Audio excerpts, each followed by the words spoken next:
Earth next month and trigger devastating megatsunamis, claims conspiracy theorist. According to a news report from the National Aeronautics and Space Administration. Last year, it detected an object that could be a comet or an asteroid on a path towards Earth. The space agency has said the mysterious object will safely pass Earth at a distance of nearly 32 million miles, 51 million kilometers, on February 25. But one self-proclaimed astronomer has come up with an alternative theory, suggesting the asteroid will crash into Earth on February 16 and trigger a megatsunami, according to NASA insider reports.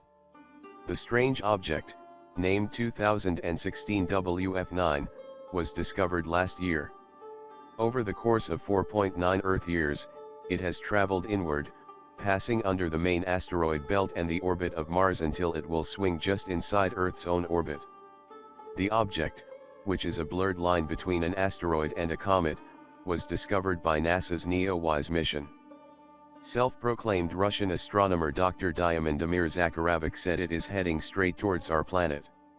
The object they call WF9 left the Nibiru system in October when Nibiru began spinning counterclockwise around the Sun, he said. Since then, NASA has known it will hit Earth. But they are only telling people now. If the asteroid hit Earth, he says, it could destroy cities or cause a tsunami. We are all in peril. NASA does not think the object will hit Earth, instead it is saying it will pass nearly 32 million miles, 51 million kilometers, away from the planet. The trajectory of 2016 WF9 is well understood, and the object is not a threat to Earth for the foreseeable future, says NASA. What scientists do know is that 2016 WF9 is relatively large, roughly 0.3 to 0.6 miles, 0.5 to 1 kilometer, across. It is quite dark, reflecting only a few % of the light that falls on its surface. Its body resembles a comet in its reflectivity and orbit, but appears to lack the characteristic dust and gas cloud that defines a comet. 2016 WF9 could have cometary origins, said Deputy Principal Investigator James Gerbs-Bauer at JPL. But, according to reports, Dr. Zakharovic has said his data reveals a different background. He claims the comet or asteroid originated from the fictional planet Nibiru. The object they call WF9 left the Nibiru system in October when Nibiru began spinning counterclockwise around the Sun, he said. Conspiracy theorists believe the planet Nibiru is set to hit into our planet in October this year, after being driven here by the gravitational pull from a binary star twinned with the Sun, of which there is no evidence. Nibiru, sometimes referred to as Planet X, is a hypothesized planet on the edge of our solar system. Nibiru and other stories about wayward planets are an internet hoax, NASA has said. Obviously, it does not exist. Nibiru is a different planet to the Planet 9, which is also sometimes referred to as Planet X, that was proposed by astronomers in Caltech in January last year. Conspiracy theorists believe the gravitational influence of the rogue planet Nibiru disrupted the orbits of other planets hundreds of years ago. They claim the next disruptive passage into the inner solar system could happen at any time. The name Damir Zakharovic seems to have only appeared online in recent months, relating to doomsday reports regarding the fictional planet Nibiru. NASA went forward to give a brief account on the true Nibiru Planet X theory. Nibiru, sometimes referred to as Planet X, is a hypothesized planet on the edge of our solar system. Nibiru is a different planet to the Planet 9, which is also sometimes referred to as Planet X, that was proposed by astronomers in Caltech in January last year. Conspiracy theorists believe the gravitational influence of the rogue planet Nibiru disrupted the orbits of other planets hundreds of years ago.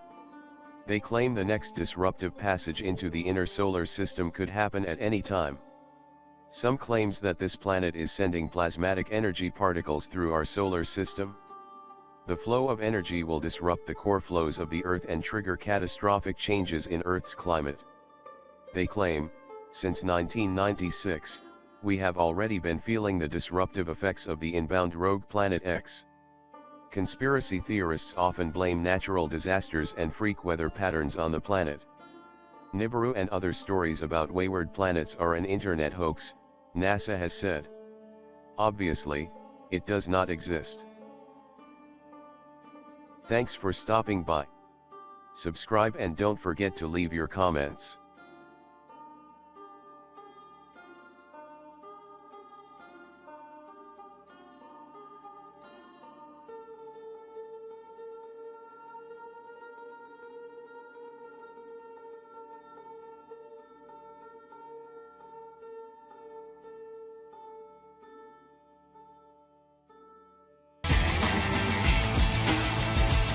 On YouTube. Now, he in 2011 uncovered a bombshell of what could possibly happen here in 2017. Revelation 12:3, is that correct, Scott? Revelation 12:1 and 2 describes something that is coming in the fall of 2017. And what it is it's a constellation and planet alignment that has never happened before and it won't happen again. It's very specific, and it's been found in an astronomy program. I was looking for it in 2011, and then I put it on the internet, and here we are today. It's got a lot of peer review. It's not going away. It's just getting bigger. Oh, it is. I mean, I had an interview with David Mead over a year ago, and he touched on that date. There's been a lot of other people that have used that information. I know I had Jason Jeffries on the show a while back that kind of showed the charts and the stars, the signs in heaven that correlate to Revelation as well. There's a lot of talk about Planet X, Wormwood, Nemesis, the Red Kachina, Nibiru, whatever name you want to put towards this. Let's talk about some of the charts and data you have put together for 2017, because what you showed me off air just blew my mind, and I know it's on your YouTube channel as well, Eternal Rhythm Flow. Sure. Yeah, I've been looking into because of this planet star constellation alignment is. It's in the Bible, and it has to do with the end times. The scriptures say that John, when he's called up to heaven to have this vision of the final 7 years, he says one of the things that he sees up there, he says there's a woman clothed with the sun, with the moon at her feet, and 12 stars at her head, but she's in labor and labor pains to give birth to a child. And then it says that that child that she gives birth to is going to be caught up to God and to his throne. But it actually uses, when it says caught up in Revelation 12:5, it says the Greek word is harpazo, and that's the word that we get rapture from. But it also says that there is a dragon in the scenario. This is an end time play, and that dragon tries to devour the child when it's born, but he doesn't get the child because the child is raptured. But then Michael stands up and he goes to war with the dragon, and this is the tribulation period. So we're looking at a rapture tribulation stuff in this chapter. And what's amazing is that John says it happens with our sun, our moon, our stars, and the wandering stars are our planets. So this isn't just a dreamy thing. This is real. And so what do astronomers and researchers do? They look at this stuff in astronomy programs, telescopes. It's real. And it just so happens that in 2017, what looks like what John wrote is actually in the sky in our lifetime. Well, that's wild. And if that actually happens, do you think that there's going to be earth changes, cataclysms, chaos, etc. here? Yes. In reading the book of Revelation, it does say that at the time when these events happen, when the sign happens, all inside this time period, I mean, the elites are going to be hiding in the mountains, in the caves, because the cataclysms, there's 4 horsemen that come out, there's war and pestilence and economic disaster. And then, I made a video yesterday, and we know, Gil Broussard, David Mead talk about Planet X. You talk about Planet X. You've been doing this for a long time. And anyone who's done any research about that knows that if this planet is, let's just say, 10 times the size of Earth, and if it gets too close to us, the magnetic pole is going to make some changes. It's going to be earthquakes and possible flooding and all that. So if all of this is what it looks like, 2017 is a year of some changes. Astrophysicist, I think Mike Brown from Caltech, came out several years ago and downgraded Pluto with several other astrophysicists, essentially. And now he's out saying that there is this ginormous planet outside of the Kuiper Belt that's so big, it's actually causing the solar system to tilt. And it's way, way, way out there. So if something is closer than that object, or, something actually gets even within a certain distance, I guess, like Pluto or something, I can't even imagine what type of catastrophic events could take place. And there's a lot of people that feel Planet X is a lot closer than that. Personally, I am still agnostic towards it being in the solar system because I haven't seen enough proof that it is for sure. Now, is there a Planet X out there? Well, definitely there's plenty of other planets out there, but I still am kind of questioning the whole 3,600-year orbit. But it seems like there's a whole bunch of information out there that's pointing to some pretty serious possibilities from some enormous planets that we haven't seen the past X amount of years. Right. A lot of what we do in sort of studying this Planet X thing is we have to put our faith in other researchers because, it's a massive subject and not everybody has the time to go there. So, we look at the experts and we see what they think, and then we have to make a decision on, is this real or not? And depending on the weight of evidence, this is not something that we can see with the naked eye. We just got some programs, Google Skyview. And when we're looking at these things, we just have to take it with a grain of salt and say, is it there or is NASA just, playing with us? Who knows? Right. But so it's one of those things where you're just not going to know until it happens. But it certainly is an interesting subject that we like to talk about. It is. And I really like the way that you brought that up and the way you worded that. I think that was very eloquent and balanced, and that's awesome. Now, you also put together some really cool charts that you were showing me that had some different timelines that also correlated with this 2017 date. And if we could get into that would be awesome. Yeah, sure. So and you did this all yourself, didn't you? Yeah. Well, the information is just history. But I put it on a timeline to take a look at it. The Bible says that because the Jews rejected their Messiah, that they would be dispersed, their temple would be destroyed, but a new dispensation would take place, and that the Father would put his attention on the church, which are Christians, but then he's going to put his attention back on the Jews to bring them back to himself. And this prophecy was given in Daniel 9:24. It's the prophecy of Daniel's 70 weeks. And the 70th week has not been completed yet. The 69 weeks from that prophecy have been completed when Jesus rode into Jerusalem on a donkey. But then he was cut off. His crucifixion, his death, burial, resurrection, the gospel occurred. That's what the gospel is those three things. And then the church was conceived at Pentecost, and so things changed. However, when the church is taken out, the rapture, the bookends is Pentecost was the conception of the church, and the rapture, I believe, happens on the Feast of Trumpets, which are the bookends of this church age dispensation. And once the church is gone, then the Father will put his attention back on the Jews. It's a time of judgment to reprimand them, but to bring them back to himself and to prove to him that they were wrong about who the Messiah was, because they didn't believe that Yeshua, Jesus, was the Messiah. So we've got this one final week, which is a period of 7 years that is coming, which is going to be a time of judgment. If you read the book of Revelation and also Daniel, all the prophets, Joel, Ezekiel, Isaiah, they all talk about this day of the Lord, which is pretty harsh. But we know that he's going to these things take time. He's going to slowly bring Israel back into their land, into Israel. And that's what this timeline shows here. Theodore Herzl, back in 1897, down here at the bottom, he created a Congress to begin bringing the Jews back to their homeland, which was prophesied for them to be their promised land. And Theodore Herzl, he says he's the creator and the head of the World Zionist Organization for its first 7 years. And he wrote in his diary on September 3rd, 1897, just after this Congress met together, he said, "Were I to sum up the Basel Congress," this is Basel, Switzerland, is where they met. He said, "If I were to sum up the Basel Congress in a word which I shall guard against pronouncing publicly, it would be this: at Basel, I founded the Jewish state. If I said this out loud today, it would be greeted with universal laughter. But in 5 years, perhaps, and in certainly 50 years, everyone will perceive it." That's the beginning of this timeline over here, 1897. Now, what I should preface is that there is also a prophecy of 120 years. And if we look in Luke, the Messiah said that the end times are going to be just like it was in the days of Lot and Noah.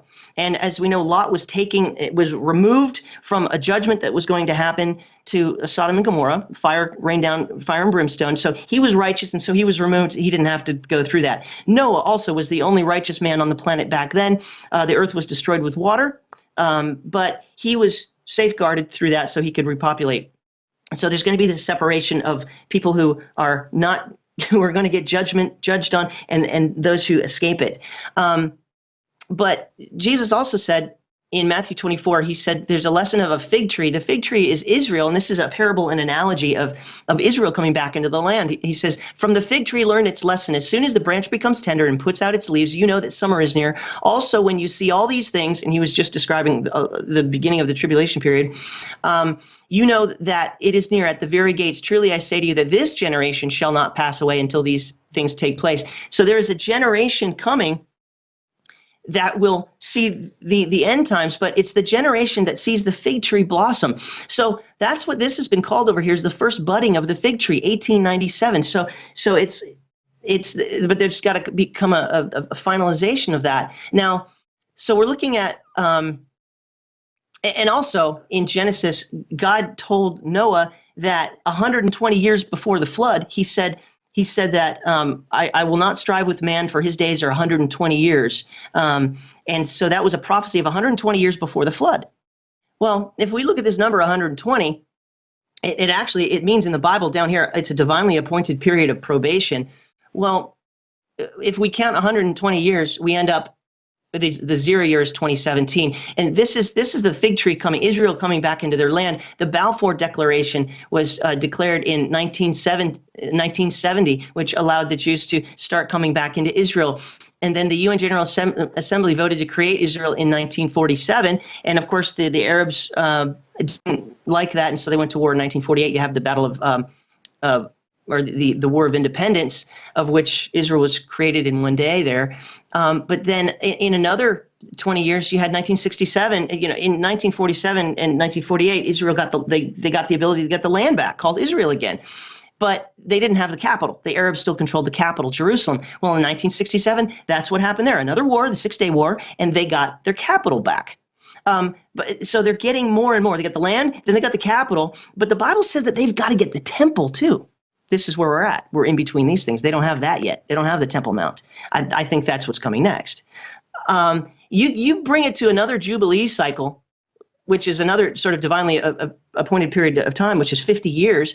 And there's another Jubilee in here, 1917 to 1967. That's a Jubilee. 1967 to 2017. That's a Jubilee. So if this pattern is correct of what's coming, everything happens on the sevens, 1897, 1917, 1947, 1967. These are all agreements with nations. What's the UN General Assembly going to do in 2017? What are they doing? What aren't they doing? Well, I've been looking at the news in the last just 2 days, and they are putting so much pressure, just this week, on dividing the nation of Israel and creating this two-state solution thing. Which, if we read Daniel 9:27, it says that there's going to be a covenant, a peace covenant, some kind of an agreement. That's also in 1 Thessalonians 5:3. It says that when the nation of Israel, when they say peace and safety, then sudden destruction comes on them.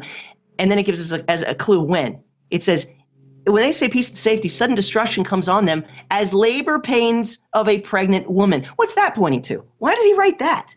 Hey. Revelation 12. Okay. Just like in the stars. Why else would he say that? It's interesting because you've heard this saying before, as above, so below. And I wonder sometimes, things that happen in the stars, they use those reference points. It's talked about in Scripture, and sometimes people will take it in a different, they'll take it literally like it's happening here on Earth, and maybe it's both. I mean, maybe there's actually something like that happening here. This is a little bit far out, but maybe something like that will happen here on Earth too. As that happens, somebody will be born here like the Antichrist or something. I don't know. I think he's already alive and well. I mean, if he's got to confirm a peace agreement, if we're going to have this scenario take place in 2017, then he's already in the wings, whoever that might be. But you brought up as above, so below. People, in studying New World Order conspiracy theories, the Luciferian stuff, the Catholic Church, the Illuminati, we hear this phrase, as above, so below, Baphomet with his arms. That's actually true. It's not just some satanic little word. I mean, Satan always takes things that are true from God and twists it to his own ends, just like the zodiac, which you open up the paper and it's supposed to be all about you. But the reality is that that's in the book of Job, talking about the Pleiades, Ursa Major and Ursa Minor, the Great Bear and the Little Bear. And then, God uses the Star of Bethlehem to show us that when Yeshua was born, he's using this other birth story of a child being born, which may be the rapture of the church. The word rapture is in this one, Revelation 12. So he made this stuff, but then Satan twist it to his own ends, and you've got, paganism. As above, so below is true. The Bible says that there is a temple in heaven. God's throne is in heaven, but these things were also created on earth, now not there. But there is a Jerusalem on earth, but there's also a Jerusalem in heaven. The Bible says that there will be a new Jerusalem coming down from heaven. So there is an as above, so below on the good side, as well as there's an as above, so below on the bad side. Absolutely. It's this dualistic universe that we live in, right? It's a duality. Yeah. Now the upside down. Yeah, absolutely, Scott. Now you also brought up the New Jerusalem from heaven, and I have done my best to decipher that. And it almost sounds like a spaceship built with these amazing emeralds and gold and all these other elements that we look at as relics and jewelry. What's your take on the New Jerusalem? Well, it's got. I think it's got 12 gates, and it's basically, it looks like a big cube. It says that its right. breadth is the same as its height, is the same as its width. That it's a mystery. But apparently this is something that's going to come down during the final 1,000 years of Earth. I believe that the human story is a 7,000-year story. God said that he created the world in 7 days, but he rested on the seventh. He gave that instruction to the Jews, the same thing. There's a Sabbath rest. Well, what we're dealing with right now is 6,000 years, but then after the final hardships of the tribulation period, Yeshua will come back, and we will enjoy the final Sabbath millennium, the Sabbath rest of 1,000 years, and that is a time when he sets up his kingdom. And so it says that the New Jerusalem will be a part of that, and somehow it comes out of the heavens. It's interesting to ponder. But it's going to be a completely different time. We're not going to have the murder and the wars and the sin, and it's just going to be unlike anything else. Well, it's also fascinating when it talks about the beings inside of the New Jerusalem that are surrounding the throned one, and the eyeballs, they're all around their bodies and stuff. I wonder if that's actually going to be physical, like these, or if it's something more metaphoric. It's just such an enigma, and it's very fascinating to think about. But it sounds to me like we're possibly 2017. This could be the starting point of many sparks. And what else have you deciphered over the next several months, 2017, you feel are going to take place? Well, that's a good question. It's interesting that this sign in the heavens in Revelation 12, 1 and 2, there is action involved in it. And the planet Jupiter, I believe, represents the child. The church, I believe, was conceived at Pentecost in Acts chapter 2, just after Jesus ascended to heaven. The Holy Spirit came down and conceived the church, just in the same way that it says in Matthew 1:18 that the Holy Spirit conceived the Messiah inside of Mary. So this is one of the Holy Spirit's jobs, is this conception. And the church age is the growth of this child, which must be born. And that, of course, is like a 2,000-year story. But I think what's happening is this Revelation 12 sign, it's on already. It's begun. I believe it began November 20th of 2017, which is a little over a week ago from this recording. What happened is that Jupiter, which I believe represents the church, it's going to go and do a retrograde motion. It's going to do a loop inside of Virgo, but it had to begin somewhere. So it had to cross the line of Virgo, the side of Virgo, and that happened on November 20th. So that would be likened to a conception. And then from that crossing of the line, Jupiter passing into Jupiter, you would count until it comes out, and it comes out between her legs like a child being born after. And I calculated this years ago. I made a video on this, and it's 42 weeks from the crossing the first line to crossing the birth canal line, because it's in there for just over 9 months. And 42 weeks is a human gestation period. It's a long-term birth. Now, here's what's interesting, Rex, is that conception is not the time when there is hardships in a natural relationship. You know, man and woman come together and she gets pregnant and it's an exciting time. But it's not until about 4 weeks until the date of delivery, that's when the contractions begin. That's when real discomfort happens for the woman. And she just wants that baby out. Right. The baby actually, I should say, you know, the sign comes together September 23rd, 2017. Only on one day does this picture of Revelation 1 and 2 happen. If we look back 4 weeks from that, there is a great eclipse that astronomers are looking at. August 21st, 2017, there is an eclipse that starts in the Pacific Ocean above by Oregon, and a total solar eclipse shadow will drape across the entire United States and get into the Atlantic just after it passes through South Carolina. So it's like it divides the country in half. It splits the country in half. It's another sign in the heavens. Blood moons have been known in history of the Jews as being harbingers for like a warning or a judgment or something like that. That's a total lunar eclipse when the moon goes through the shadow of the earth and turns red because of the atmosphere. But solar eclipses have been known in history and in mythology as being an omen or a warning or a harbinger for the Gentile nations. So is it possible in August that we will make a bad decision in voting against Israel? When the General Assembly gets together and starts to make these decisions about this Middle East peace process, because, you know, Hurricane Katrina, and there's a number of different cataclysms that have happened to the United States that can be related to decisions that our leaders have made against Israel. Judgments have come. Hurricane Katrina is a pretty amazing one to study. Do you think that there was any, sorry to interrupt, I was just going to ask real quick, do you think that there was any influence via weather geoengineering with Hurricane Katrina? I don't understand how all that works, but I would not. I first and foremost take the position of being a skeptic, but also secondly, I try to remain balanced. Sure. And with the position of who knows what technology they have and who knows what they will do with it. So I try not to blow things off as like, oh, that's total garbage, it's a hoax. Sure, I think there is weather engineering. HARP. I mean, the stuff that they put in our skies in the jet fuel, and oh yeah. There's evil. There's control. It's all about control, and they want something. What do you think about that? I think they want to control everything. They want to control the weather. They want to control what people think. They want to control what people do. They want to, I mean, you've got 6 corporations that control over 90% of the media. And as much as I love to watch a good TV show and a good movie, I also know the subliminal programming that they put behind it just because I was taught at a very young age. So I can watch a film and see what they're programming the masses to think.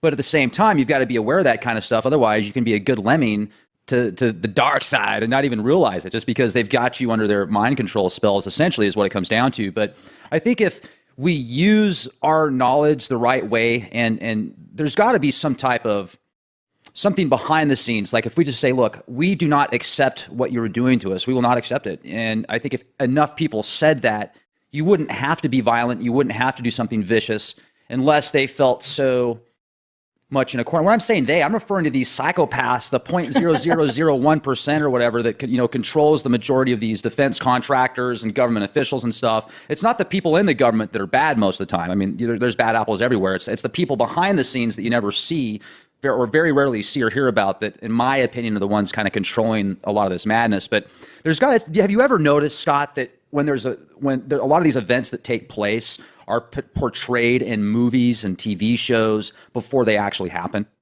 All the time. It's just so amazing. 9/11 was portrayed in a film before it happened. Many. You've got all this stuff with the Simpsons prophesying everything.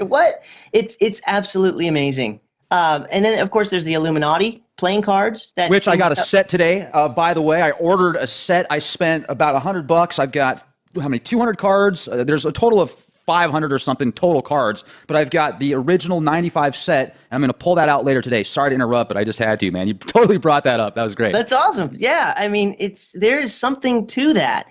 Like they're telling us what they're going to do before they do it, and if we accept it, then they can karmically get away with it. Is that what it could be?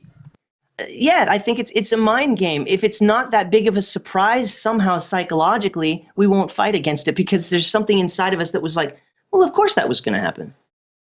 I sort of knew that. It's mind games.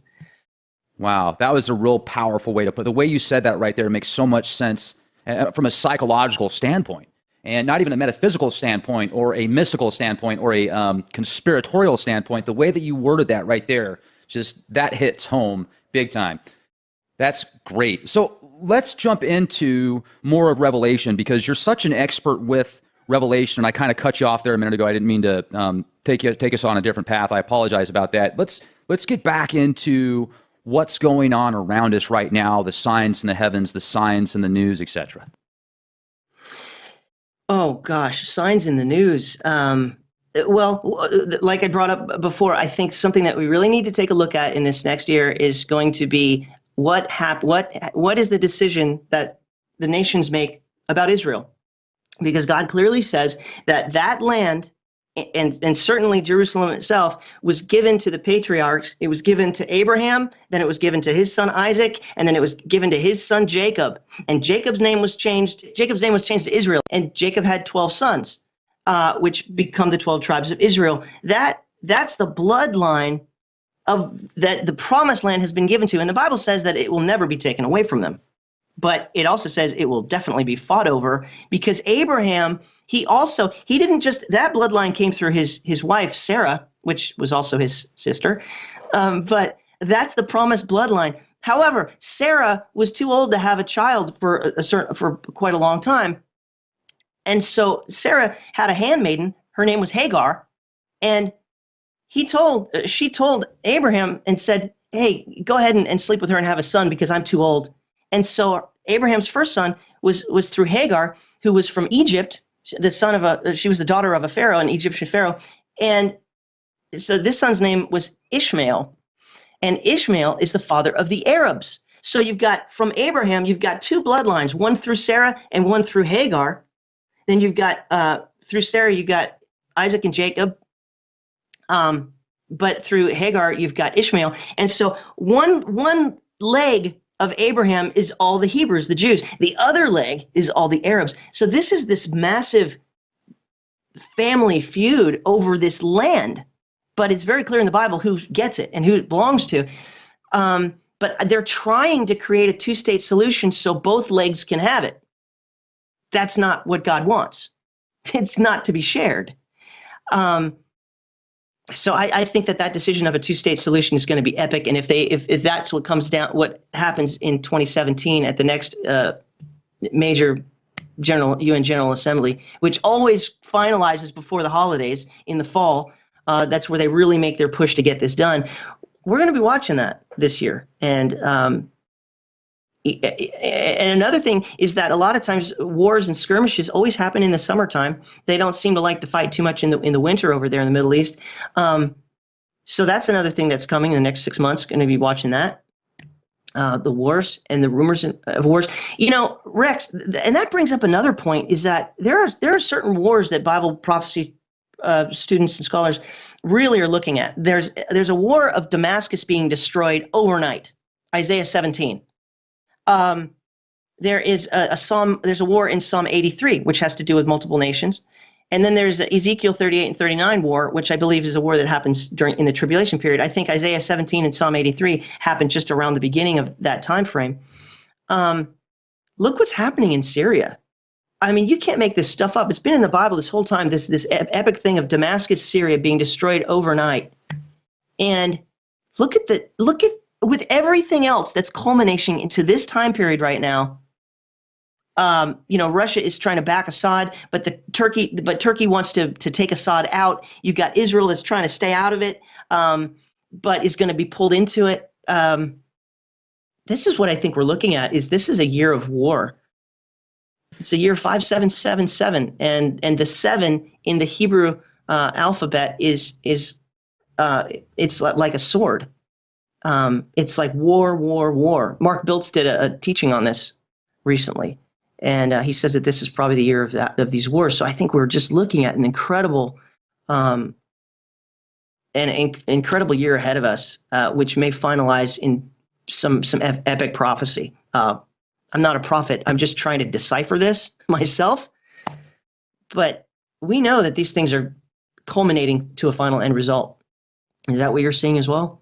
It is. I mean, I'm looking at Syria right now and some images, and there's not a lot of stuff you can find of recent images on Google of what it looks like out there. But what you do see, I mean, it is in really bad shape. Now, I'm not sure if it was Damascus or another city in Syria that this person did some drone footage out there over the entire city, and it just looked like something out of Terminator 2 after Skynet blew it away with nukes. It just looked toast. It looked like Resident Evil type stuff. So if that was Damascus and what you're talking about, that certainly is another correlation that hits with the Bible prophecy and Revelation. Now, one of the things that I am kind of nervous about with Revelation and any book, when you've got 100 million people, 1 billion people, a lot of people, let's just use that term, focusing on something like that and saying, oh, this is prophecy, it's going to happen because it's been written.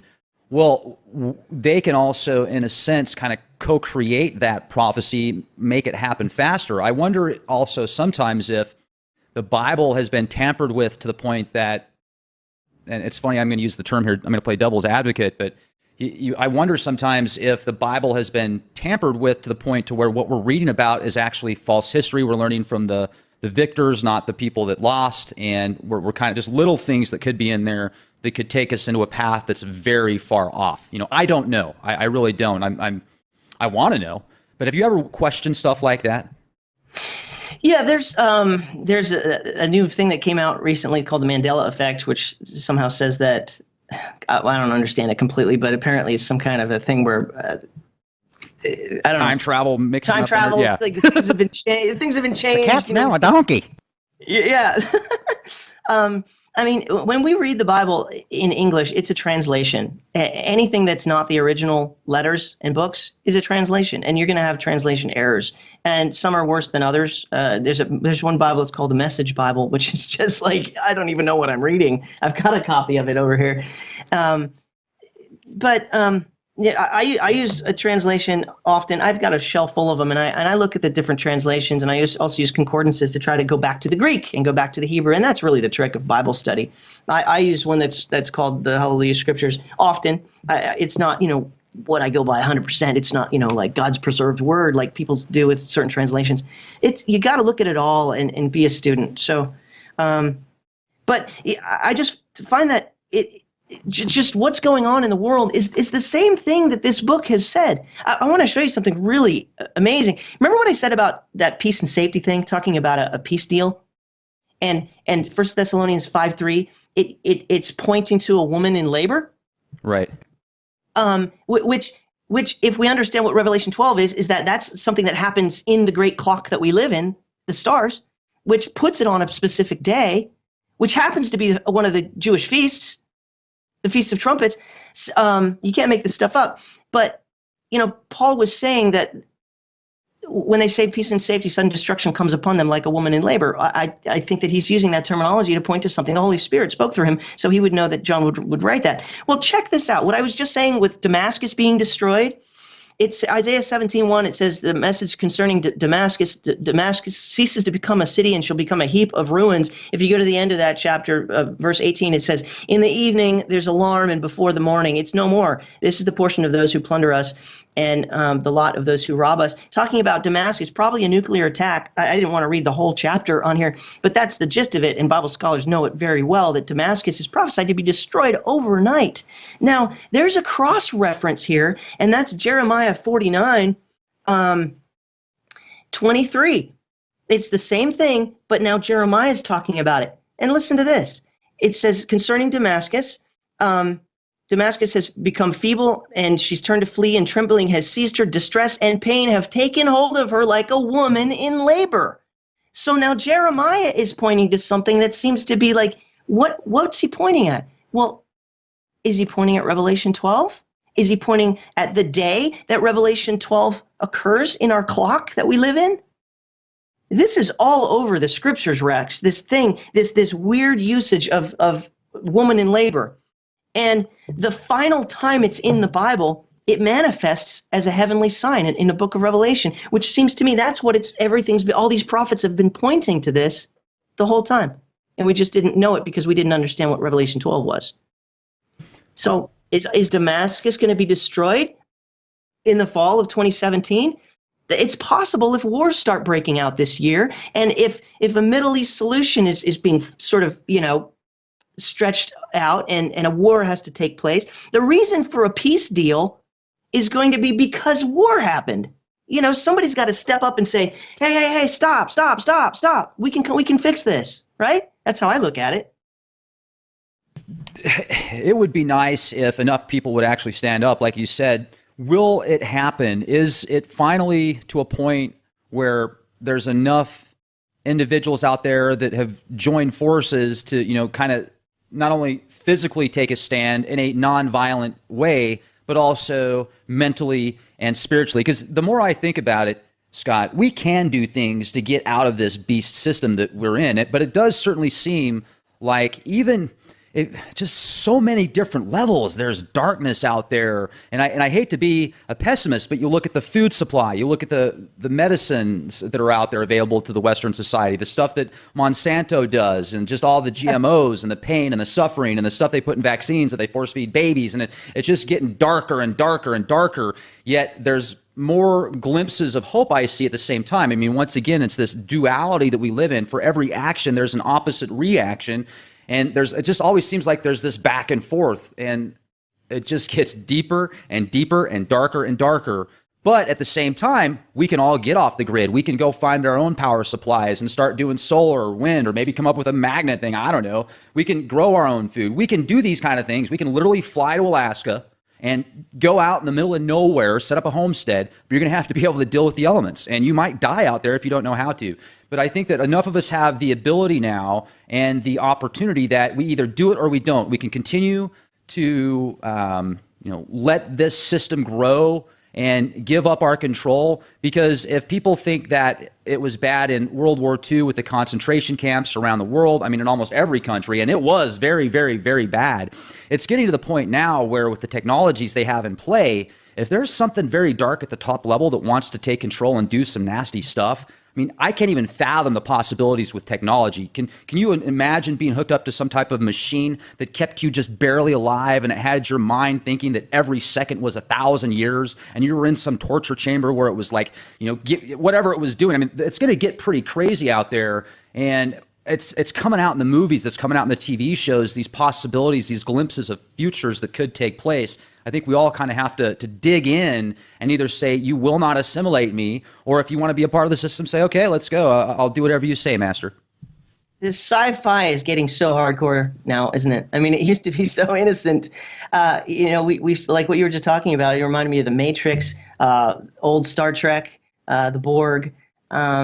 This is the direction that they want to take it. That's why this stuff comes out. I don't just think it's some writer sitting in his house I'm just going to write a film. There's something about these things that it seems like it comes from a group that's involved in some sort of mysticism, because they seem to know what happens.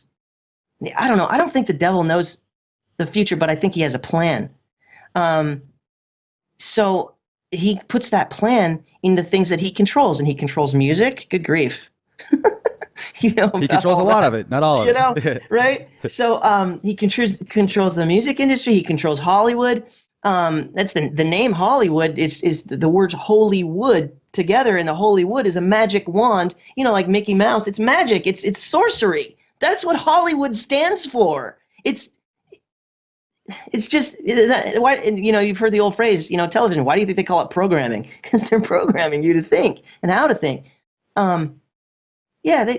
It's all about control, and we see this in Revelation 13. It says that it will become mandatory that everybody does assimilate to a system. It's the mark of the beast.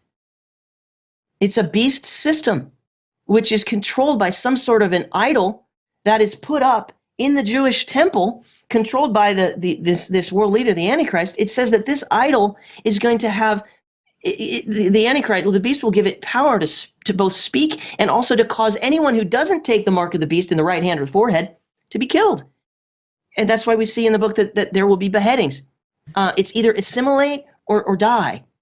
That's the situation. We look at this sci-fi stuff, and it seems tame compared to what you read here in the final culmination of the reality of the prophecy. Assimilate or die.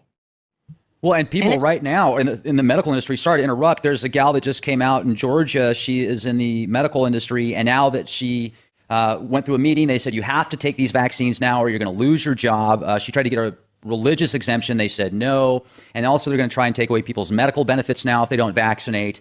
There's so many people I know that have been damaged from vaccines. And you don't know what these things. Even the stuff that's in there, you can see read the inserts. I've read through almost every single vaccine insert that they force feed babies and people alike that are older. And I'm telling you, there's not only thimerosal, there's aluminum, there's different adjuvants, there's formaldehyde, there's glyphosate, there's stuff in there that you wouldn't even want to have as a 300-pound, good, healthy adult, in your food, let alone injected directly into your bloodstream. And it's like, what are you going to do? Are you going to continue to let them poison you in order to be a part of this system? Now, as far as the mark of the beast goes, let's take this a little bit further. What is the Greek version or the Hebrew version of the mark of the beast? Is it in the forehead or is it in the head? Because a lot of people think that the Social Security number, if you know your Social Security number, that's a part of the beast system. If you want to take this a step further, you look at what this system does around the world, and people are a part of it in every way, shape, or form. They get up, they go to school, they go to work, they pay their taxes, they go do their job, and all of this feeds this beast system. And even the monetary system is full alchemy. It's creating something out of nothing. It's changing something and transferring something. So this whole system is under the control of literally a pyramid, one-eyed type aspect. And here's another thing too. I think a lot of these symbols that people look at as just evil, like you said earlier, there's, whether it's Satan or whoever its name is that's changing everything around for its own gain, it can take something good like a symbol that actually might have meant something good at one point in time and made it something bad. I don't think that everybody that has if they have a picture of a pyramid like of Pink Floyd in the background, that they're worshiping the devil. I think that people take that a little too extreme. I think you can put intentions into symbols that have good or bad effects. So what is your take on that? It's funny. I'm a musician myself, and when I was younger, I've had a lot of posters on my wall that had stuff on it that I didn't know what it meant. That doesn't mean that I was a bad person, but what it means is that the artist or that person or whoever controls that person is trying to send a message to the end user, and to have some kind of an effect. We live in a world. It's just so hard these days to even get away from it, but. Just because somebody has, it's kind of like a lot of people wear a cross and they don't even believe in anything. Look at Ozzy Osbourne. That guy's a trip. Did you see him on Conan the other day? Oh man, he gets on there with his son. I guess they're doing a world tour now, or a reality TV show again, and he still talks exactly the same. What's going on? Let me just go over there. How you doing? And he's wearing his glasses, his round purplish tint glasses, and he sits down and he's got this just weird smile on his face, and he's kind of bouncing up and down his chair a little bit, looking kind of weird. And then Conan said something to him, and I don't remember what he said, but then he goes, "Yeah, I'm possessed." And his son looked at him. He said, "No." He said, "No, Dad." And he said, "Okay." And then he started tripping out, and he got this weird look on his face, and he literally did look possessed. But then there was this one part where Conan said, "Do you ever think you want to get back into country, or do you ever want to do a country song? A lot of rock stars now are making a bunch of money doing country music." And he said, "No, I'm the devil," or "people look at me as the devil," or Satan, or something like that. And I was just like, wow. And then Roseanne was on a talk show a while back where she came on the show with red gloves, and she was basically telling the talk show host that when she was a little girl, she wanted fame and fortune more than anything, so she signed a contract with the devil. And several years ago, she got in an accident or something, and she felt like the devil was coming for his due. So she asked the devil if she could get a refi on her soul. And I actually showed that to my parents, and they're a big fan of Roseanne. And I used to watch her TV show back in the day when I was a kid growing up. Kind of shows my age right there. But it was very eerie to me. And they're like, oh, she's just joking. It's just a joke. That's the kind of humor that she has. And I'm thinking to myself, I do not think that she is joking. That to me, she's got the red glove. She's got all the telltale signs. A lot of these people that come out say they sold their soul for fame and fortune, they do it in a very similar fashion. Yeah, and it's in every group. The hip hop, the heavy metal, the dark metal, all this stuff. I mean, and it's actors. I've seen a lot of Britney Spears dancers that they're just something's wrong. And I don't really pay a whole lot of attention because I can't be bothered with it. A lot of these people. I'll see their pictures or a news story or something, but I just can't be bothered with it because I'm focused on this Bible prophecy stuff, and it really takes all my thinking power. But it's great work, by the way, man. I'm looking at your stuff. It's beautiful. Oh, thanks.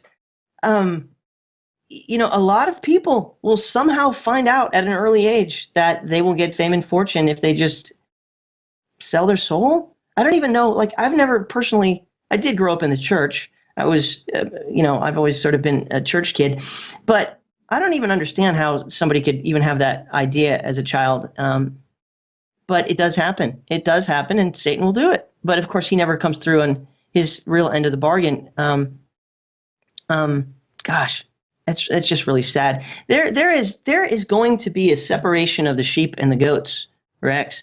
All these people, unless they make a change and they repent from that and they give their life to Yeshua, to Jesus Christ, they're going down the wrong path. The true path is narrow. Wide is the gate to destruction. And that's why we see it so much, is because just about everybody's on the wide path. It's a separation of the sheep and the goats, and there's a lot more goats than there are sheep. And I believe that's what the rapture is. And God is going to take his sheep out of the way before he reprimands the goats. And I think that's a pattern that we can see in Scripture. Enoch was taken before the flood. Lot was taken out before Sodom and Gomorrah got destroyed. These patterns are really all over the place. And I think that's why I think it's just getting darker and darker and darker. But, just even looking at the heavens, the darkest part of the night is just before sunrise. So we can expect it to get very dark. And it's not even that dark yet. The tribulation is going to be the darkest point before Jesus comes back, and that's going to be when the sun rises, so to speak. So I think that we're living in just a fantastic time of watching all these things unfold and come to pass. And this is a time of decision, Rex. We got to make a decision of whose side we're on. Because I believe in a pre-tribulation rapture. I think the Bible is clear on that. Of course, other people may have different opinions on that, but I think the Bible is clear that the rapture of true believers happens before this 7-year time of tribulation period. And this is a time to make a decision, and time is running out, because once a person, if let's say they're left behind, they miss the rapture and they have to deal with 7 years, most people won't even make it. I mean, either you've got to assimilate to the Borg, assimilate to the 666 system, which the Bible clearly says that if you make that decision, that is a pledge of allegiance to the beast, and there's no coming back from that. Revelation 14, it says that if anyone worships the beast in his image and receives the mark on his forehead or upon his hand, he shall drink the wine of the wrath of Yahweh, which is the Father, and he shall be tortured with fire and sulfur before the Lamb, and the smoke of their torture goes up forever and ever. And they have no rest, no rest, day or night, for those worshiping the beast in his image, and also anyone who takes the mark of his name. So, I mean, if somebody wants to be put in the position where they're going to be either forced to make a choice of, it says no one will buy or sell unless they assimilate to this system. That means you can't have a job, nor will you be able to get money to buy food. So it's going to be very difficult. You can't have a business, you can't work, because the system is going to become complete. Either join or die. And so people are going to be forced into this. All right, give me the chip. All right, just give me the chip. Well, you just put yourself in hell forever. That's what that is. This is where the idea of 666 came from. And this is how it explains it. So, and we can already see it. People are getting chips in their hand just to get into a security door. So, this is a time to make a decision for Jesus Christ as Lord and Savior, because there's a separation going to happen. And I really, believe in my heart that I have a hope and an expectation to not have to make any of those other decisions, tribulation decisions, because I'll be taken out prior to that. And I just really hope and pray that people do that. Romans 10:9 says you got to believe in your heart and confess with your mouth that Jesus Christ is Lord, and you shall be saved. Your name will be written in the book of life, and therefore you have an expectation of an escape. And that's not to say that times might get hard before that. I've got a little bit of freeze-dried food. I've got a little bit of bottled water that I've stored up. It's wise to be prepared. I never tell anybody, oh, it's just going to be great and we're going to escape to the heavens. It could get rough. But I don't believe that I'll have to make a choice for that chip, for that mark of the beast. I had an interview last year with a real nice guy that actually took the chip as a part of the transhuman tour. He ran for president as the transhuman candidate, and nice guy. And I don't have the same beliefs that he does. We talked about some things, and he was real passionate about wanting everybody to be chipped. And literally people that had positions of, let's say you're a pilot, well, you'd have even extra microchips in your head, because that way, if you thought you might want to kill yourself with everybody on the plane, well, the microchips would rewrite your cerebral cortex, and you just go back to normal. Yes, I will drive back home now. Things will be fine. Fly home. Yay. I love Total myself control. and everybody. It's just real, hey, that's what he thinks, and he thinks that could save lives, and I get it. I will understand and listen to that side of you. Personally, I am into free will. Do what you feel is right, and if you genuinely feel that is right, I think that if the intent is there, that's great. Like, for example, if I see somebody do something that is considered a sin in the Bible, I'm not going to judge that person, because first of all, I'm not their judge. And second of all, their conscience is their judge in a sense. I mean, how could you judge somebody that's literally crazy if they don't realize what they're doing? I don't know. I mean, maybe there's some mechanism to it or some formula, but it just seems as if people used common sense more often, they'd get along a lot better. I just tell everybody the best rule out there, in my opinion, don't tread on me, and I won't tread on you. You don't hurt me. I'm not going to hurt you. You don't come mess with me. I'm not going to come mess with you. Everybody's going to be fine. I mean, that goes. Yeah. Golden rule. Do as to, and Jesus, who said that? Jesus said, hello. Do unto others as you would have them do unto you. How obvious. And people don't do that. And that's what causes problems. I mean, aren't we evolved enough yet with everything that we've learned to realize that is the golden rule? And if we could just follow that, everything else, in my opinion, would come into place, in my opinion. But let me ask you, I'm on your website right now, erfministries.com. Great website. You've got a really cool section here where you've got different graphs and charts that you actually put together.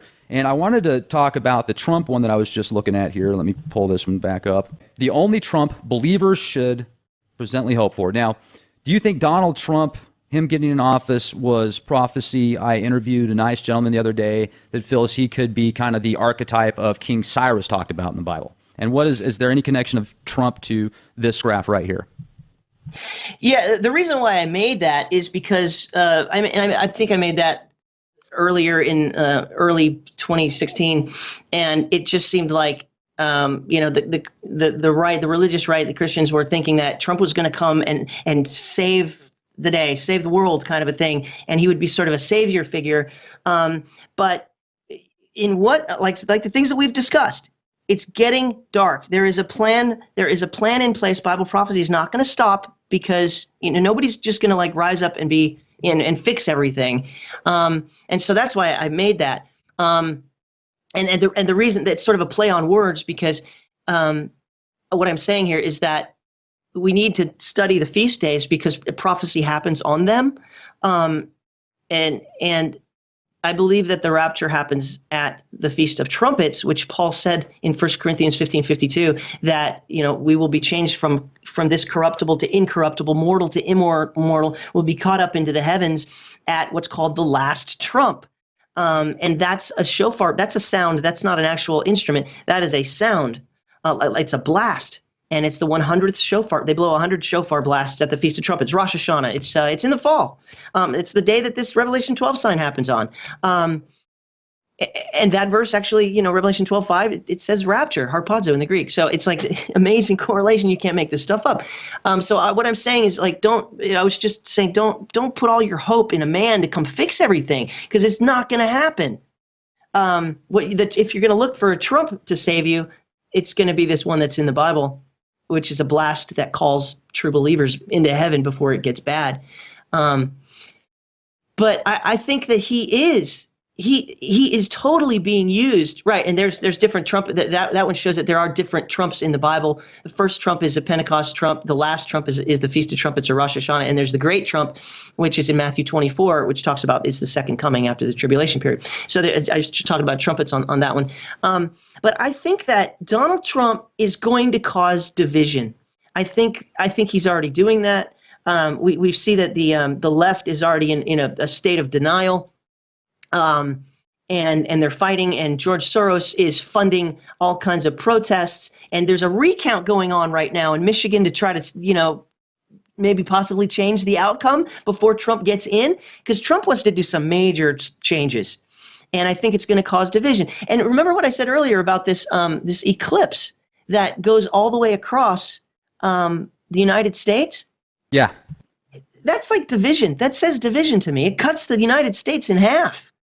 And I think that's what Trump is going to do. He's going to cause a divide. Civil war, possibly? I don't know if let's see what happens on January 21st or 20th, if he gets in or not. The liberals are still fighting. They're still fighting to take it from him. And if that gets overturned somehow, and I don't think it will, because recounts never seem to do anything, but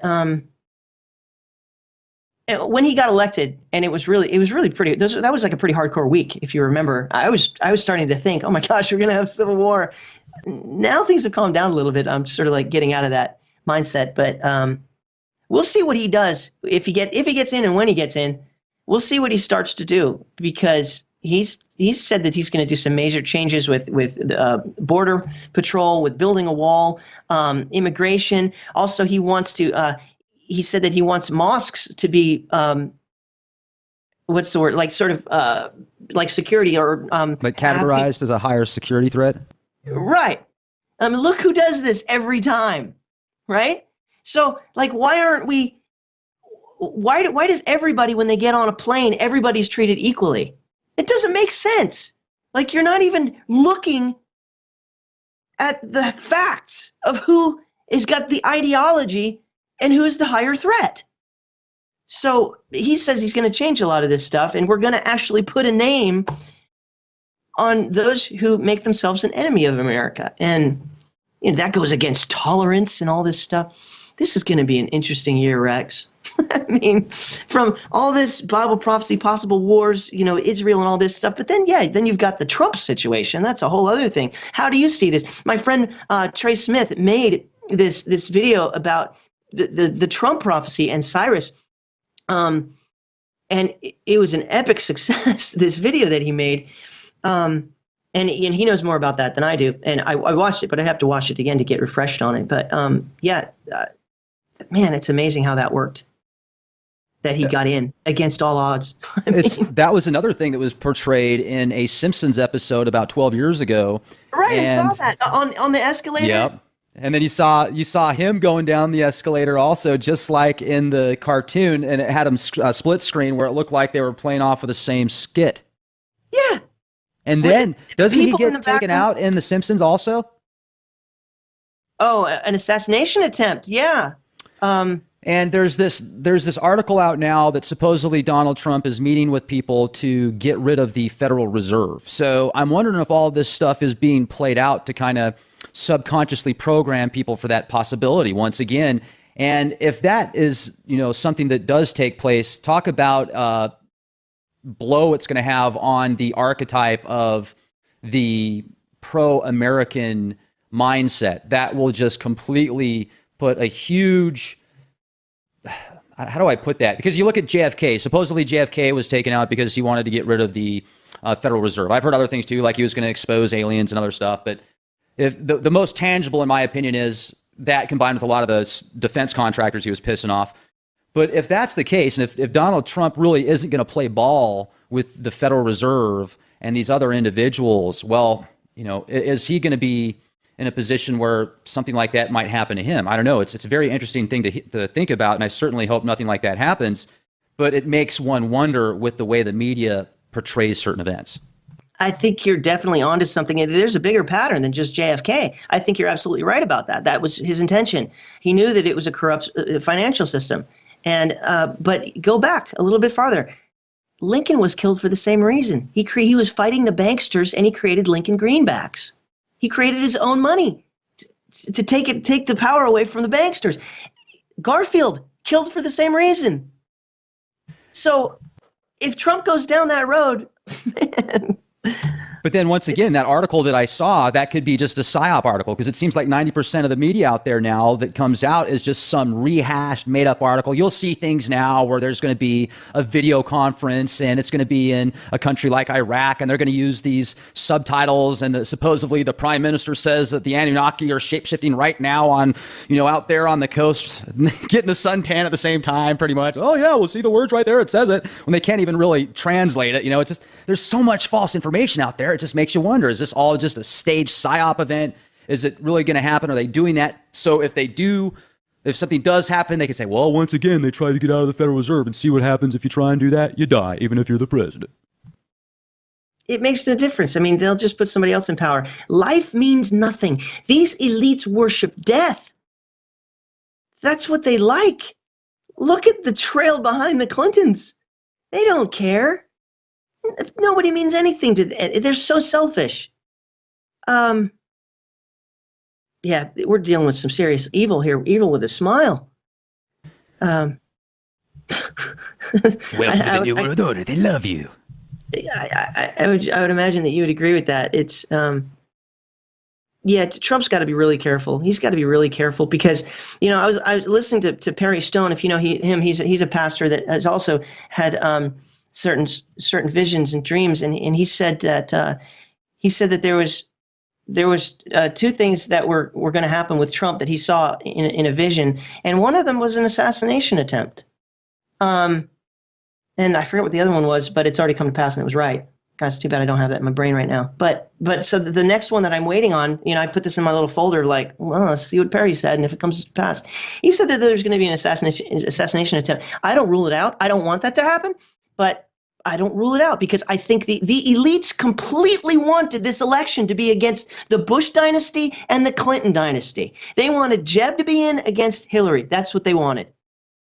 And Trump is an outsider. And so they don't know what to do. But they certainly don't want him. Either they've got to assimilate him somehow or take him out. I'm not a political analyst, but I don't see how they're going to let it. I don't see how they're going to let this slide. What do you think?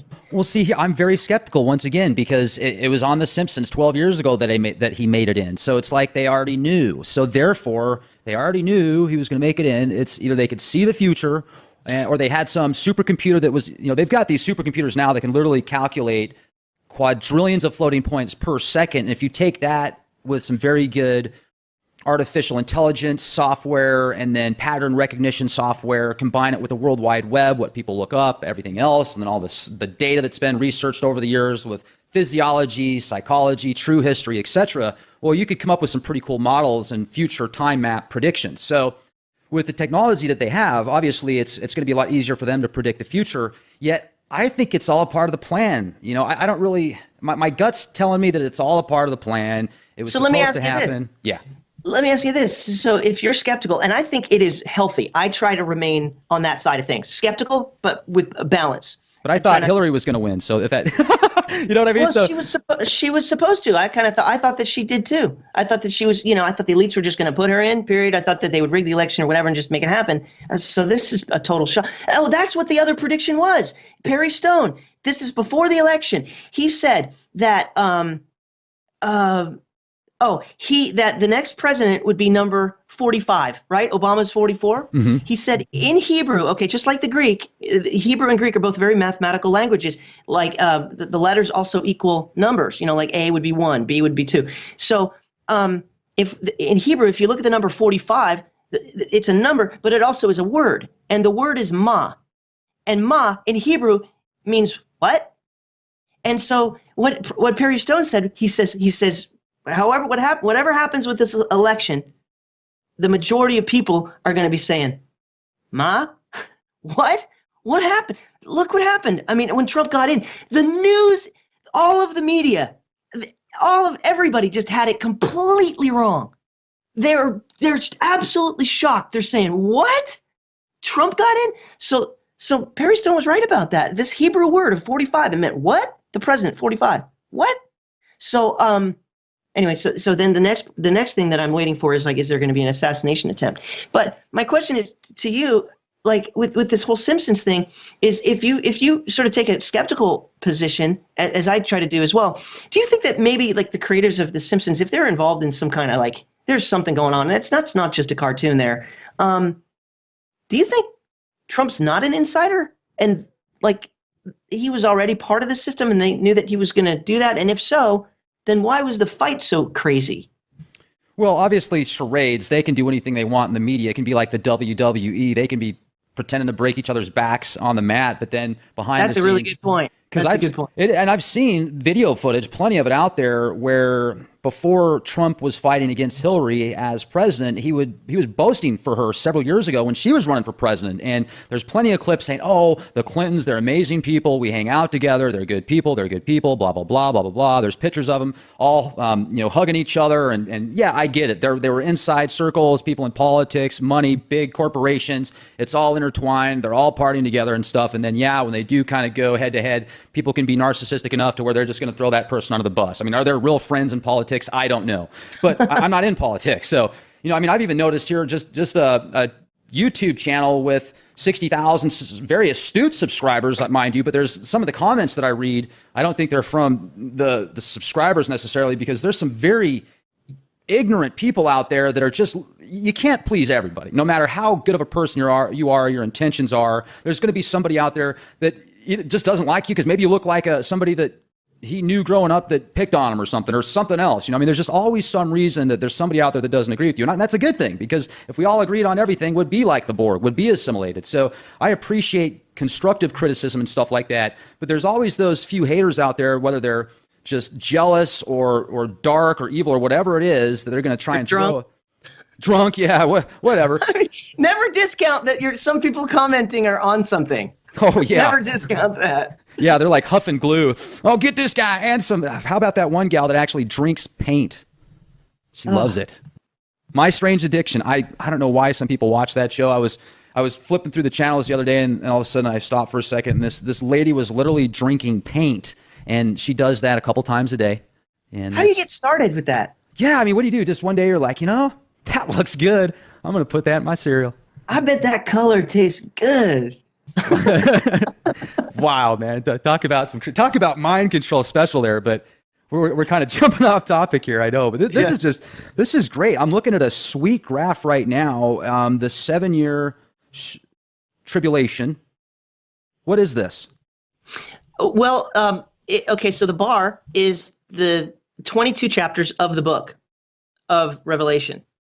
And what does it say? So basically, I sort of just broke it up in parts.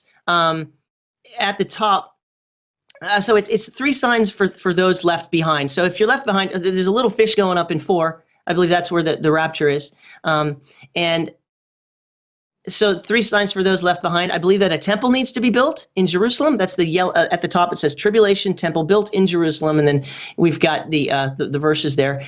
And then you've got to have the temple is going to be defiled by the Antichrist, and the verses are there. He's going to, like we talked about, the mark of the beast is going to be implemented and controlled by some kind of an idol that has power, and it's going to be set up in the temple. And then it's 666. The latter half of the tribulation period, this 7 years, there's a mandatory choice: assimilate or die, take the mark of the beast or die. And so these are just 3. I said one day I was going to make a graphic of like, here's 3 signs that you're in the tribulation period. You're going to see the temple be built in Jerusalem again, because the temple has to be defiled by the Antichrist, and the 666 system is going to be run from there. So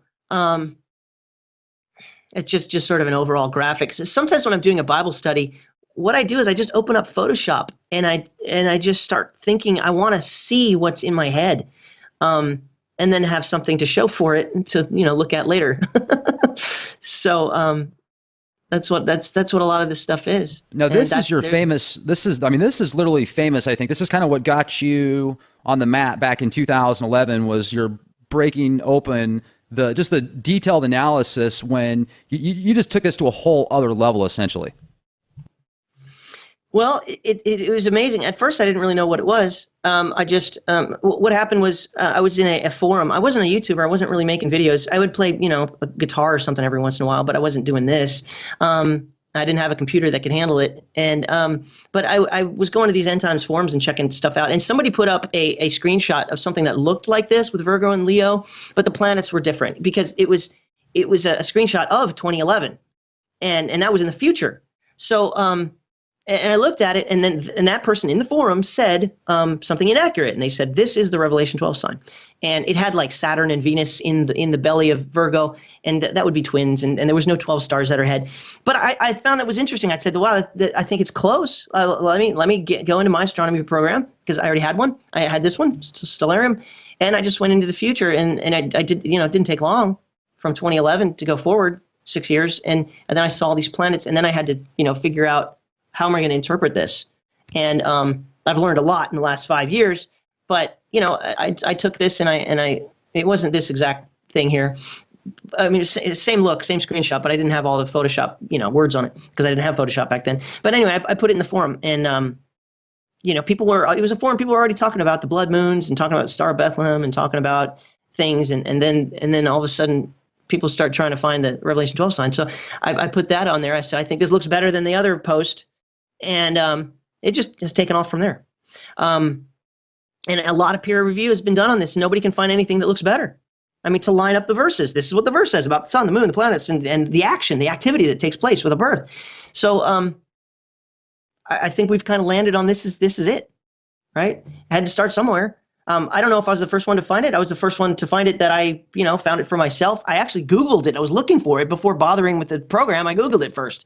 And I never found, anything saying September 23rd. So I went into the program myself and found it. But that's not to discount that other people aren't looking at the same time. And, who's to say Mark Biltz discovered the whole blood moon thing first? He was, but somebody had to put it out there. So, for myself, I know how I was, and I think that's why, God wanted me to find it for myself, so that I would get into it and take it seriously. If it was somebody else's thing, maybe I wouldn't do so much work about it. So those are some pictures of some solar eclipses that I took with my camera. Man, that's cool. You must have a nice camera setup. Yeah, I got a 70 to 200 lens on a Sony body, and so I zoomed in as much as I could and took some pictures. Those aren't filters. I just put different colors on there. Just for fun, just to make the image look neat. But that's a partial solar eclipse, and I just think it's neat that you can see the sunspots. And that's a blood moon that I took. I should have made that red a little bit darker there with the words, or a little bit brighter. But that was the second eclipse. That was the second blood moon of the tetrad that happened in 2014 and 2015. That's the October 2014. Yeah, it's right there. Blood moon number 2. Not all of them were in my area, but a couple of them were. And so I took that shot. So, why not put it on my website? I was like proud of it. I'm like, dude, I took a picture of a blood moon. Beautiful image. And thanks. Was this portrayed in the Bible as well in some type of prophecy? What happened in 2014 and 2015 is that, again, on the feast days, everything it's all about these feast days. In Leviticus 23, there's 7 special days. And so what happened in 2014 and 2015, you had 4 blood moons in a row on Passover and Sukkot, which is also called Tabernacles. It's the last feast day. Passover that's the one that Jesus died at Passover on the cross. Everything happens on the feast days, man. And this Revelation 12 sign happens on the Feast of Trumpets, which is a feast day. So 2 years in a row, blood moons on Passover and Sukkot. And if you click out of that one, and I'll show you a different one to go to, this prophecy is actually really big. So each one of these little red sort of dots is a tetrad. So we've got these tetrads, and these are tetrads that fall on the feast days. Well, if you just look at the end result there, like you've got the 2014 and 15 one, you've got 1967 and 68, and you've got 1949 and 1950. Well, each one of those is either on or very close to things that happened with the nation of Israel. Like we looked at that other chart, that they started coming back in their land at 1947, and there was the war in 1948, and then there was a tetrad in 49 and 50. But then also the Six-Day War, where Israel got their capital back, was in 1967. Well, there was one of these tetrads in 1967, 68. But it also goes way back. It goes like the time of Christopher Columbus. Is the next one back there? You know, he sailed the ocean blue, 1492. Well, in 1493 and 1994. That's when the Jews were getting kicked out of Spain. And that's why Christopher Columbus sailed. So there's something about these things that was connected to the Jews. But the bottom line is that what I believe that these blood moons are is Joel 2:31. It says that they're a warning. It says that the sun will be turned to darkness and the moon to blood before the day of the Lord, which is this 7-year time frame that is going to be really bad that I'm talking about. It's called the tribulation, the day of the Lord, the time of James. The Bible says in Joel 2:31 that these are harbingers. It says that the sun will be turned to darkness, that's a total solar eclipse, and the moon to blood, that's a total lunar eclipse. And it says that these will be warnings before the day of the Lord. And the day of the Lord is this 7-year time frame that we're talking about. And so I believe that what happened in 2014 and 2015 with these blood moons is that it was a warning. It's a warning that it's coming, because God always warns, you know. He wants people to turn from their wickedness. And I'm giving you a warning, I'm giving you a warning, I'm giving you a warning. So that's what I think, that those events of the blood moons, and there were solar eclipses involved as well, which you can see in some of these other charts. It's a warning. And then you've got this other sign in the heavens in Revelation 12 that happens September 23rd, 2017. That's not a warning anymore. So the warning stage is over. Right. Warning stage happened a couple years ago. The next one, if you study what it means, yeah, there's a solar eclipse on that one. You know, it's amazing, Rex, is that the last one, the fourth one, which happened in September 2015, that one was seen over Israel, but also it was bigger. It was a super moon. When the moon is at its closest point at perigee, it was a super blood moon. Those are super rare, and it was seen over Israel. So that was the warning right there. And so that's what I've been compiling with all these charts over the years, just show that God is giving us signals. So that shows an overall eclipses that, you know, I took and just put on a timeline so you can just see the patterns, because I think it makes a nice representation. And I made a new one, which I put as my YouTube channel banner, which goes all the way to 2034. Really cool stuff. Did I lose you?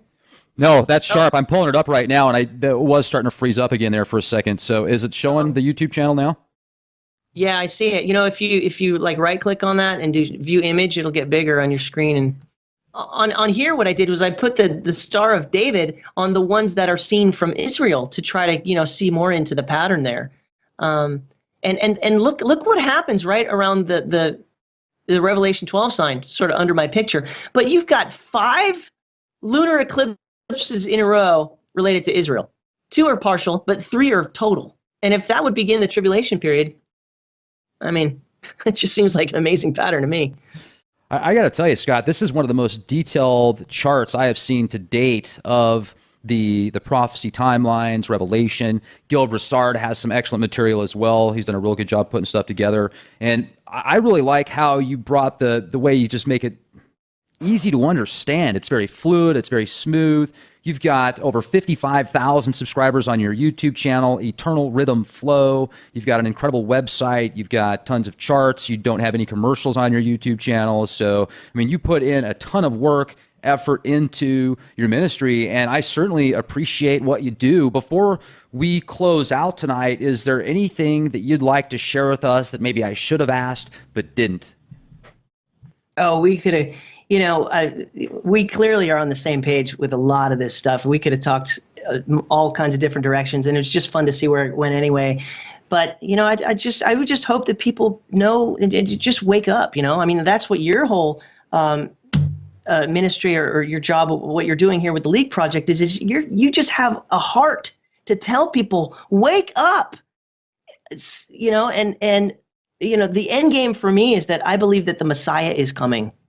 And so that's my message, because that's the message that I get out of the Bible, is these are all signs. It's all supposed to happen like this. It's coming. There's going to be a separation of sheep and goats, and then there's judgment on the goats, and it's coming.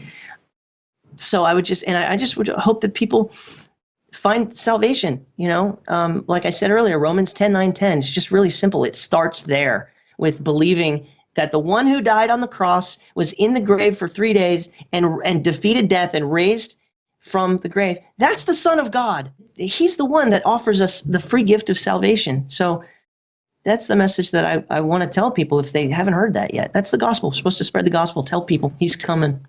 Right on. And Scott, I got to say, I really appreciate your approach towards things. You seem to be, you're very passionate about what you talk about. You've done some incredible research, and you also, when I've asked you questions that, maybe didn't fit your typical, upbringing and what you think, you said, yeah, that's a possibility. I'm not going to count that out. I'm going to stay balanced, but I'm also going to stay focused. And I really appreciate that, not just blowing something off right off the bat without even having oh yeah, that's a possibility. So I think that helps people grow. Once again, I certainly don't have all the answers. I am more agnostic personally, meaning just, I don't know. I want to know. I really want to know. And, talk about polar opposites there. That's like, you're a Gnostic and you're agnostic. That's got to be just a total mind mess up with you.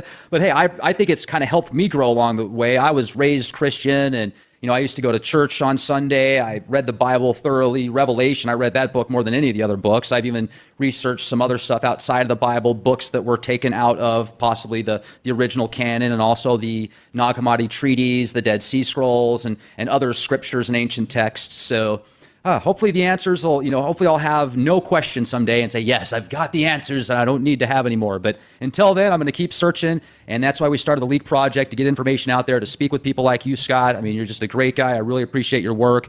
Please check out Eternal Rhythm Flow on YouTube, ladies and gentlemen. Become a subscriber. Also check out his website. Now, your website is also going to be erfministries.com. You add updates all the time. Thanks for everything, Scott. It was great to speak with you. I really appreciate you coming on with us.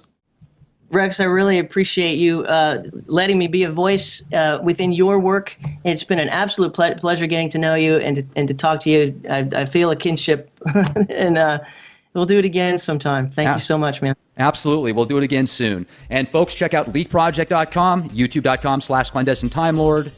Be the change you want to see. This is Rex Bear. Talk to you soon.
Red Dragon returns. Year of War 2017, September 23rd. Revelation 12. Star charts and prophecies align. Tribulation Day of the Lord. Timelines and charts with Scott Clark from Earth Flow Ministries' latest Leak Project. All right, ladies and gentlemen, we have a real treat for you tonight. We have Scott Clark from ERF Ministries. This is going to be incredible. Eternal Rhythm Flow on YouTube. Now, he in 2011 uncovered a bombshell of what could possibly happen here in 2017. Revelation 12:3. Is that correct, Scott? Revelation 12:1 and 2 describes something that is coming in the fall of 2017. And what it is it's a constellation and planet alignment that has never happened before, and it won't happen again. It's very specific, and it's it's been found in an astronomy program. I was looking for it in 2011, and then I put it on the internet, and here we are today. It's got a lot of peer review. It's not going away. It's just getting bigger. Oh, it is. I mean, I had an interview with David Mead over a year ago, and he touched on that date. There's been a lot of other people that have used that information. I know I had Jason Jeffries on the show a while back that kind of showed the charts and the stars, the signs in heaven that correlate to Revelation as well. There's a lot of talk about Planet X, Wormwood, Nemesis, the Red Kachina, Nibiru, whatever name you want to put towards this. Let's talk about some of the charts and data you have put together for 2017, because what you showed me off air that just blew my mind, and I know it's on your YouTube channel as well, Eternal Rhythm Flow. Sure. Yeah, I've been looking into because of this planet star constellation alignment is. It's in the Bible, and it has to do with the end times. The scriptures say that John, when he's called up to heaven to have this vision of the final 7 years, he says one of the things that he sees up there, he says there's a woman clothed with the sun, with the moon at her feet, and 12 stars at her head, but she's in labor and labor pains to give birth to a child. And then it says that that child that she gives birth to is going to be caught up to God and to his throne. But it actually uses, when it says caught up in Revelation 12:5, it says the Greek word is harpazo, and that's the word that we get rapture from. But it also says that there is a dragon in the scenario. This is an end time play, and that dragon tries to devour the child when it's born, but he doesn't get the child because the child is raptured. But then Michael stands up and he goes to war with the dragon, and this is the tribulation period. So we're looking at a rapture tribulation stuff in this chapter. And what's amazing is that John says it happens with our sun, our moon, our stars, and the wandering stars are our planets. So this isn't just a dreamy thing. This is real. And so what do astronomers and researchers do? They look at this stuff in astronomy programs, telescopes. It's real. And it just so happens that in 2017, what looks like what John wrote is actually in the sky in our lifetime. Well, that's wild. And if that actually happens, do you think that there's going to be earth changes, cataclysms, chaos, etc. here? Yes.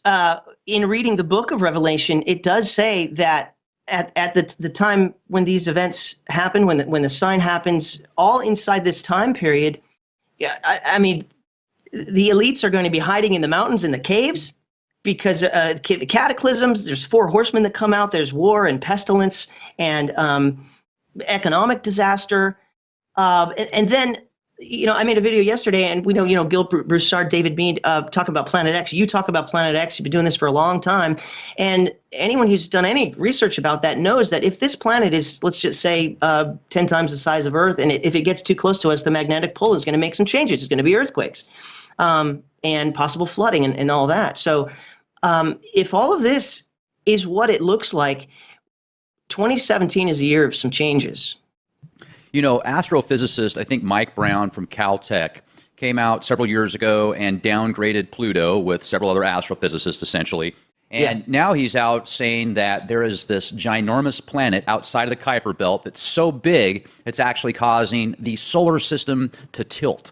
And it's way, way, way out there. So if something is closer than that object, or, something actually gets even within a certain distance, I guess, like Pluto or something, I can't even imagine what type of catastrophic events could take place. And there's a lot of people that feel Planet X is a lot closer than that.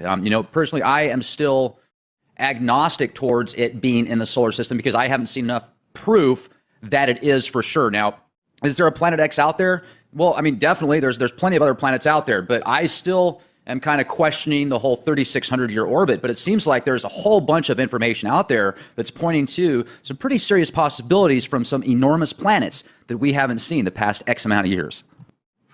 Right. A lot of what we do in sort of studying this Planet X thing is we have to put our faith in other researchers because, it's a massive subject and not everybody has the time to go there. So, we look at the experts and we see what they think, and then we have to make a decision on, is this real or not? And depending on the weight of evidence, this is not something that we can see with the naked eye. We just got some programs, Google Skyview. And when we're looking at these things, we just have to take it with a grain of salt and say, is it there, or is NASA just playing with us? Who knows? Right. But so it's one of those things where you're just not going to know until it happens. But it certainly is an interesting subject that we like to talk about. It is, and I really like the way that you brought that up and the way you worded that. I think that was very eloquent and balanced, and that's awesome. Now, you also put together some really cool charts that you were showing me that had some different timelines that also correlated with this 2017 date. And if we could get into that, that would be awesome. Yeah, sure. And you did this all yourself, didn't you? Yeah, well, the information is just history, but I put it on a timeline to take a look at it. The Bible says that because the Jews rejected their Messiah, that they would be dispersed, their temple would be destroyed, but a new dispensation would take place, and that the Father would put his attention on the church, which are Christians, but then he's going to put his attention back on the Jews to bring them back to himself. And this prophecy was given in Daniel 9:24. It's the prophecy of Daniel's 70 weeks. And the 70th week has not been completed yet. The 69 weeks from that prophecy have been completed when Jesus rode into Jerusalem on a donkey. But then he was cut off. His crucifixion, his death, burial, resurrection, the gospel occurred. That's what the gospel is those three things. And then the church was conceived at Pentecost, and so things changed. However, when the church is taken out, the rapture, the bookends is Pentecost was the conception of the church, and the rapture, I believe, happens on the Feast of Trumpets, which are the bookends of this church age dispensation. And once the church is gone, then the Father will put his attention back on the Jews. It's a time of judgment to reprimand them, but to bring them back to himself and to prove to him that they were wrong about who the Messiah was, because they didn't believe that Yeshua, Jesus, was the Messiah. So we've got this one final week, which is a period of 7 years that is coming, which is going to be a time of judgment. If you read the book of Revelation, and also Daniel, all the prophets, Joel, Ezekiel, Isaiah, they all talk about this day of the Lord, which is pretty harsh. But we know that he's going to these things take time. He's going to slowly bring Israel back into their land, into Israel. And that's what this timeline shows here. Theodore Herzl, back in 1897, down here at the bottom, he created a Congress to begin bringing the Jews back to their homeland, which was prophesied for them to be their promised land.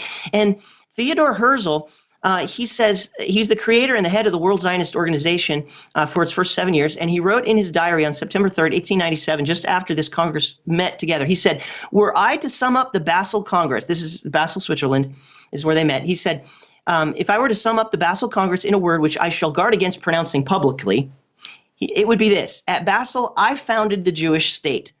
If I said this out loud today, it would be greeted with universal laughter. But in 5 years, perhaps, and certainly 50 years, everyone will perceive it." That's the beginning of this timeline over here, 1897. Now, what I should preface is that there is also a prophecy of 120 years. And if we look in Luke, the Messiah said that the end times are going to be just like it was in the days of Lot and Noah. And as we know, Lot was removed from a judgment that was going to happen to Sodom and Gomorrah. Fire rained down, fire and brimstone. So he was righteous, and so he was removed. He didn't have to go through that. Noah also was the only righteous man on the planet back then. The earth was destroyed with water, but he was safeguarded through that so he could repopulate. So there's going to be this separation of people who are going to get judged on, and those who escape it. But Jesus also said in Matthew 24, he said there's a lesson of a fig tree. The fig tree is Israel, and this is a parable, an analogy of Israel coming back into the land. He says, "From the fig tree learn its lesson. As soon as the branch becomes tender and puts out its leaves, you know that summer is near. Also, when you see all these things," and he was just describing the beginning of the tribulation period, "you know that it is near at the very gates. Truly I say to you that this generation shall not pass away until these things take place." So there is a generation coming that will see the end times, but it's the generation that sees the fig tree blossom. So that's what this has been called over here, is the first budding of the fig tree, 1897. So but there's got to become a finalization of that. Now, so we're looking at And also in Genesis, God told Noah that 120 years before the flood, he said that I will not strive with man, for his days are 120 years. And so that was a prophecy of 120 years before the flood. Well, if we look at this number 120, it means in the Bible down here, it's a divinely appointed period of probation. Well, if we count 120 years, we end up the 0 year is 2017, and this is the fig tree coming, Israel coming back into their land. The Balfour Declaration was declared in 1970, which allowed the Jews to start coming back into Israel. And then the UN General Assembly voted to create Israel in 1947, and of course the Arabs didn't like that, and so they went to war in 1948. You have the Battle of or the War of Independence, of which Israel was created in one day there. But then in another 20 years, you had 1967. In 1947 and 1948, Israel got the ability to get the land back, called Israel again. But they didn't have the capital. The Arabs still controlled the capital, Jerusalem. Well, in 1967, that's what happened there. Another war, the 6-Day War, and they got their capital back. So they're getting more and more. They got the land, then they got the capital. But the Bible says that they've got to get the temple too.